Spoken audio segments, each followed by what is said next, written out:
يا نهار اسود ومنيل بقى بعد كل العجن والطحن ده كله تطلع الست الدكتورة معالي الوزيرة هي قص كل البلاوي. قلت لك هي كانت عايزة تصلح الوضع بس حبيبتي ما لحقتش. حبيبتي ما لحقتش ايه؟ دي باعت الولد بحثه وقبضت. صدقني هي كانت عايزة ترجع في كل اللي حصل ده بس هما ما ادوهاش فرصة بدليل ان هما حاولوا يقتلوها. يا سلام، انت يعني كنت دخلت جوه ضميرها؟ ما يمكن قفشت عليهم في حاجة ولقت بيعة أحسن. لا مستحيل، مش ممكن. انا عارفه انها غلطت، هي ممكن تكون غلطت فعلا بس يعني عمرها ما كانت هتتمادى في الغلط للدرجه دي. من غير مؤاخذه يا دكتوره، يعني اللي يخطي خطوه في سكه السوء مش بعيد يعني انه يكملها على طول. يا اخي ما بلاش انت بقى تقول الكلام ده، الله ما تبص لنفسك الاول قبل ما تحكم على الناس. معاك حق، انا اخر واحد يلوم حد على انه سلم نفسه للشيطان. يلا ربنا يهديكي ويوفقك للطريق الصح. ايه ده؟ انت هتسيبني تاني؟ انا خلاص يعني ما عادش ليا لازمه معاكي، ولو انت عايزه تكملي اديكي من غير مؤاخذه يعني عارفه طريق الفايل، وفي برضو موضوع بكر الدهان لو عايزه تكملي فيه. طيب ممكن تقعد معايا ونفكر؟ ملوش لزوم، اي فكره هتخبطنا احنا الاتنين في الحيطه. اثبات براءتي من محاوله قتل معالي الوزيره معناها انك بتديني امك، وانا يعني مش طمعان في كرم اخلاقك للدرجه دي.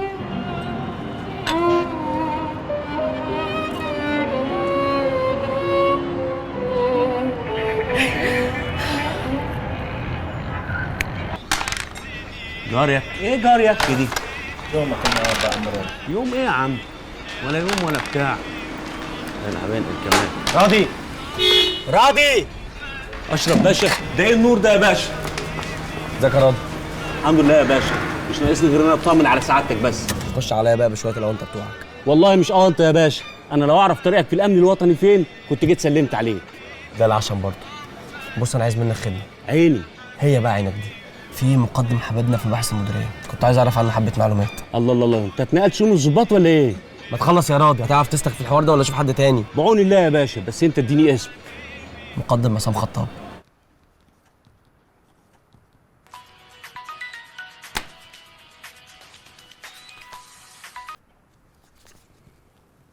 يا عصام،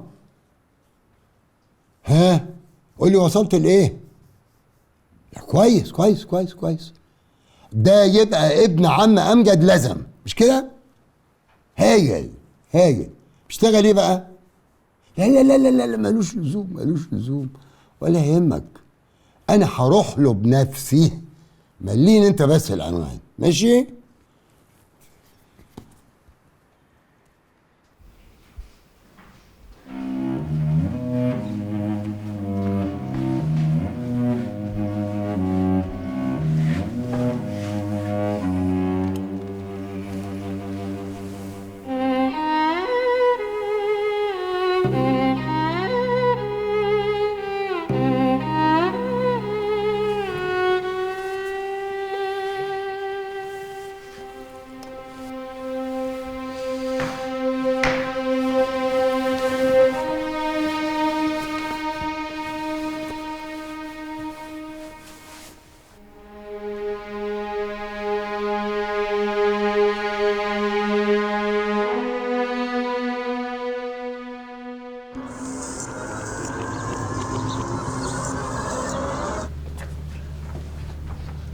لو هتقرشنا الله ده.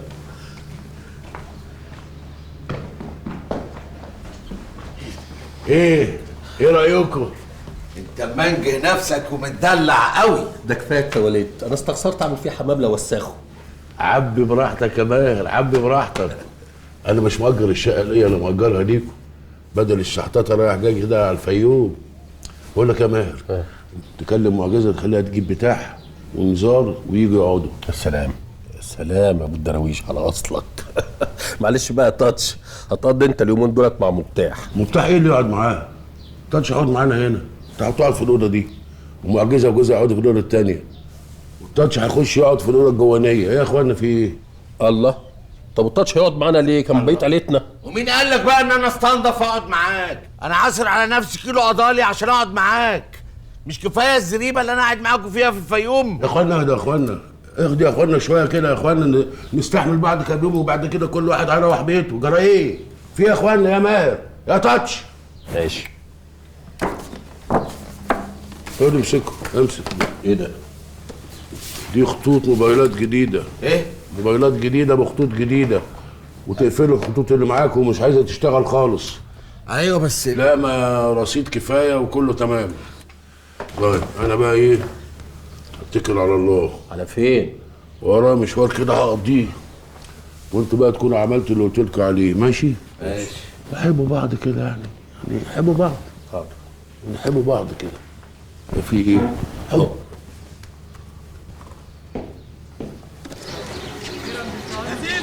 انت عاوزني اديك تجاوز يا دمي؟ ما انا قلت لك يا عوض حصتك في التجاوز شهر دي خلصت، وانا نبهت عليك اكتر من مره تمسك ايدك شويه، ما تخلصهاش مره واحده. يا عم فتحي الزرعه محتاجه. يا واد مش بكتر التجاوز، انا جاي لك الكلام ده اكتر من مليون مره، مش بكتر التجاوز. الاستاذ فتحي الديب، امر. جرى ايه يا عم فتحي؟ مش تخلصني الاول؟ خلصنا يا عوض ومفيش تجاوز. خلصنا ازاي يا عم فتحي؟ واضح ان انت حضرتك مشغول، فانت حضرتك وانا كمان عاوزك في موضوع بسيط، فحضرتك خلص اللي وراك وانا مستنيك بره. مستنيك فين؟ بره. تمام، بره. خد راحتك انت بقى. مين ده يا عم فتحي؟ مش عارف يا واد، ممكن يكون تفتيش. وبعدين انت اللي موقفك لحد دلوقتي. امشي يا واد امشي. ايه؟ هو تفتيش. عايز ايه يا اخويا؟ ايه؟ بيستسمح لي اغير له النمره؟ داخل محل موبايلات هو كده وبينقي نمره، صح؟ ادي لي اي زفت يا سعيد، ها؟ ادي لي اي زفت، ماشي؟ وبطل مصالح، راعوا ربنا بقى شويه، ها؟